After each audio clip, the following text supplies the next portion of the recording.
Well, hello and welcome back to the inside of the Ashtoons camper, everyone. It's been nice having a day off after the busyness of the fair and the Watermelon Festival and everything.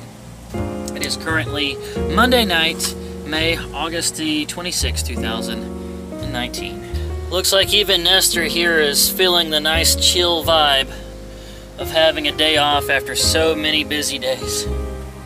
But this is a good opportunity to go ahead and do a follow-up video on the one that I made a few days ago about buying the Xbox One S 500 gig for $60 from a pawn shop. Had somebody ask me, does it work? Well, let's hope it does, because we're past the 48 hours that I had to return it. So, I have no idea what I'm doing. First off, the unboxing of the controller, which did in fact cost me $25 from a GameStop. I was totally mesmerized by the red on this controller, so I just had to get it. Alright.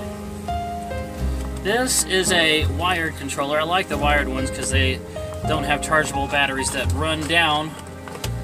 And also, I sit close enough to the console, I might as well have it wired. This, wow, it's even prettier when pulling it out. It feels solid. It is, look at that, the buttons. I've never played an Xbox One or even really held a controller to know that they had buttons on the inside, see, like that. That is a new thing to me. So then we got shoulder buttons, and oh, I think these are called trigger buttons and these are called shoulder buttons. Brand new, feels really nice. Comes with a nice long USB cable. Alright, it is hooked up. Let's see what happens. Looks like that's coming on. Anything on the screen? Come on, please, work. No signal? Oh, 720. 720p? From an Xbox One? Well, at least we're getting a screen here. Let's see what happens. Alright. Looks like it's booting up.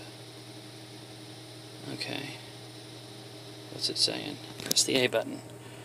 Alright, let's try that. Okay. English, yes.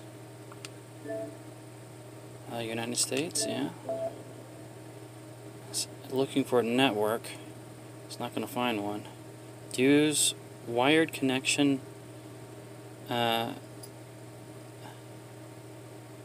wireless network. Which one is yours? I don't have one. Isn't there a way to play it without it?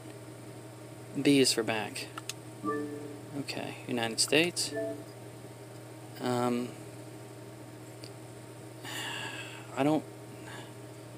don't have any internet here. I want to be able to play it without connecting it to the internet. It can't be that hard.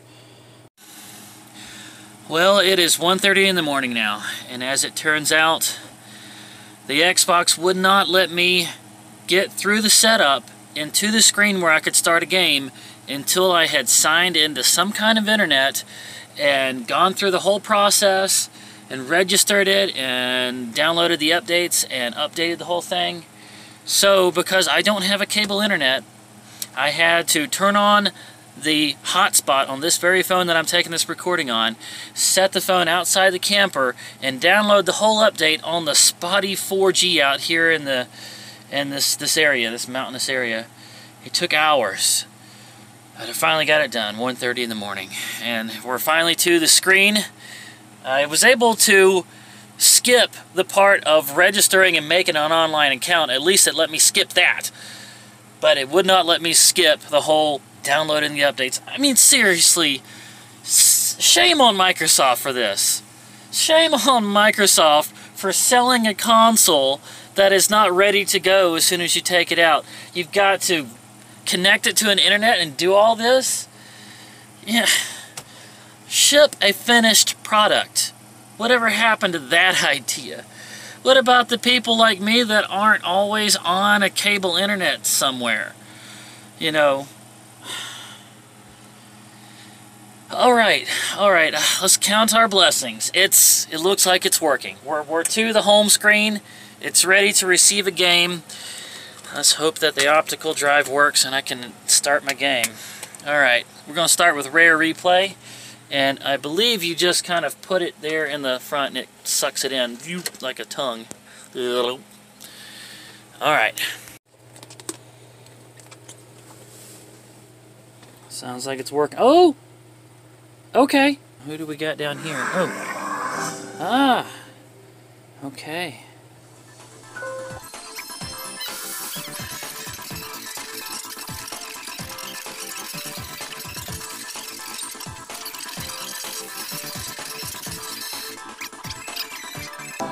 Press A to begin.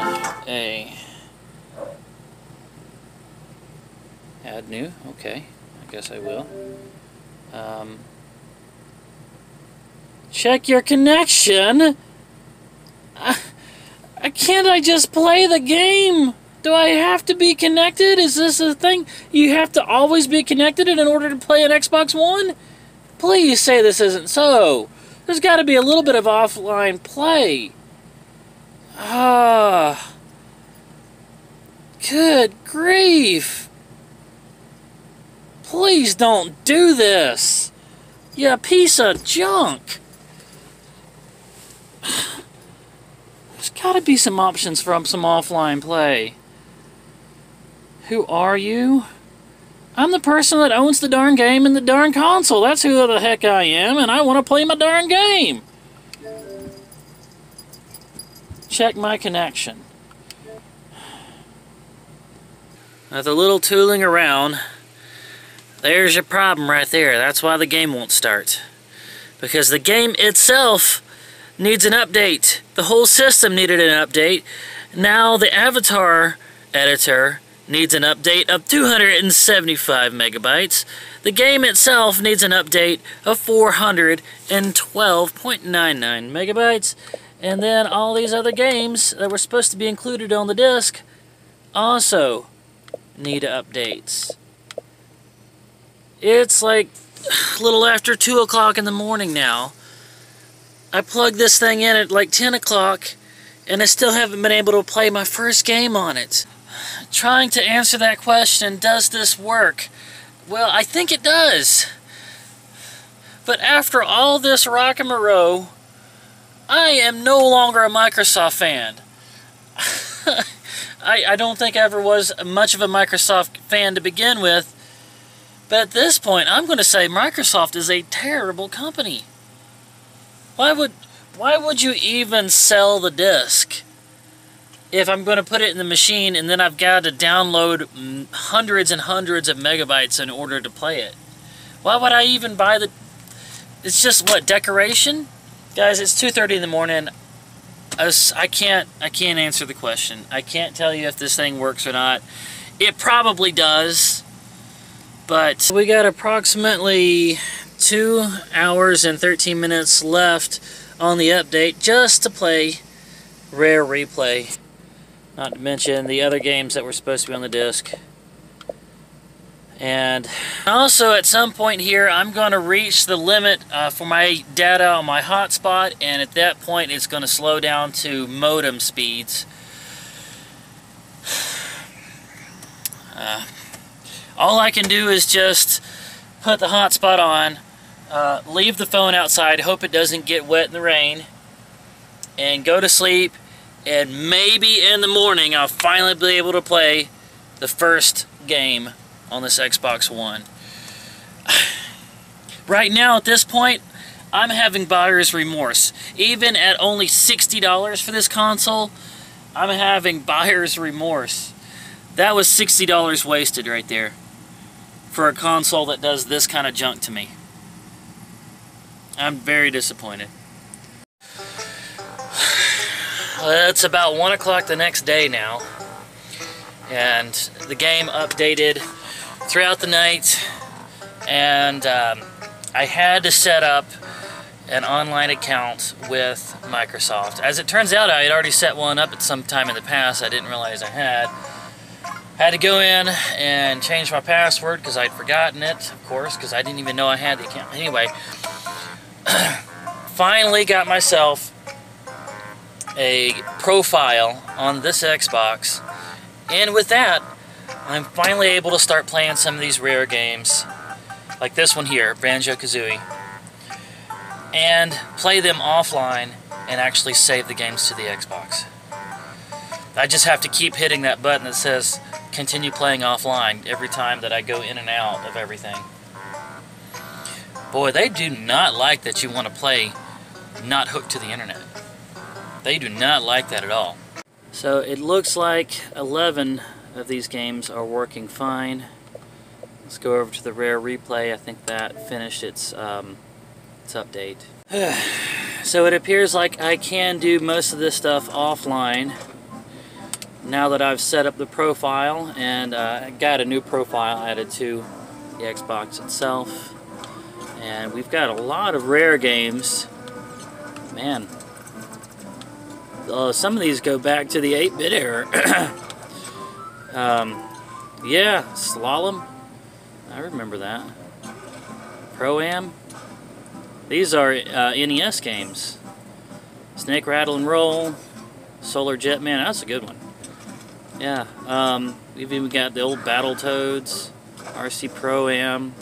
Battletoads Arcade. Killer Instinct, wow. Okay, so, this is the one that I've been playing, so I know that it works. Let's just go into say one of the lesser. I don't even know what this one is. Let's try this one.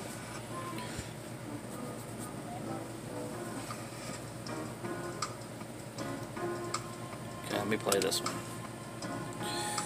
Okay, well, it's actually giving me the option to save offline while I'm offline. So there's that much is nice.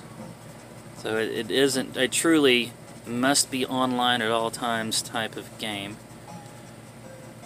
Alright. Press the start button. Alright, so yeah. It's there we go, it's working.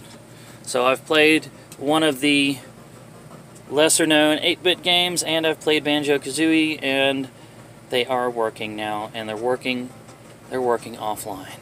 So I can actually use the